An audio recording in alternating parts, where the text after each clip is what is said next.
An Indian Army major and an Indian soldier were killed and three other personnel were injured in an attack in the Rajouri district. According to Kashmir Media Service, the Indian troops were attacked after they launched a cordon and search operation in Bajimal area of the Rajouri district, resulting in the killing of one major and a soldier and injuring of three others. The injured troops were rushed to the hospital for treatment. The operation was going on till last reports came in. Indian police have arrested today two youth in Srinagar.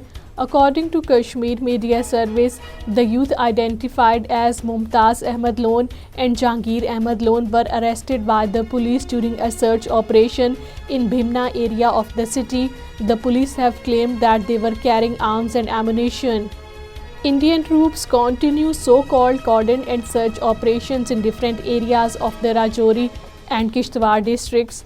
According to Kashmir Media Service, Indian Army, paramilitary and police personnel continue their cordon and search operations in Kalakot, Dharamshal, Sialsui and adjoining areas besides the Pir Panjal range of the Rajouri district. The Indian Army, while strengthening the deployment of its personnel across the Kishtwar district, continued searches along the Kishtwar-Batot highway, which created panic among the local residents. All parties Hurriyat Conference has demanded immediate release of all illegally detained Kashmiris, including prominent human rights defender Khurram Parvez. According to Kashmir Media Service, Khurram Parvez completed 2 years today under illegal detention. He was arrested on this day in 2021 by the India's dreaded National Investigation Agency.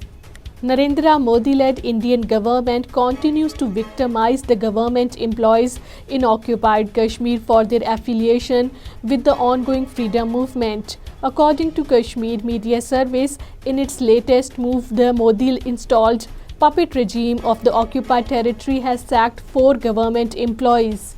Leaders of the Kashmiri diaspora at a meeting in Washington, D.C. have said that the plan of Narendra Modi-led Indian government to change the demographic character of Jammu and Kashmir needs serious strategic planning by Azad Kashmir leadership at its crucial stage in the history of Kashmir. The meeting was presided over by Shafiq Khan, a well-known community leader.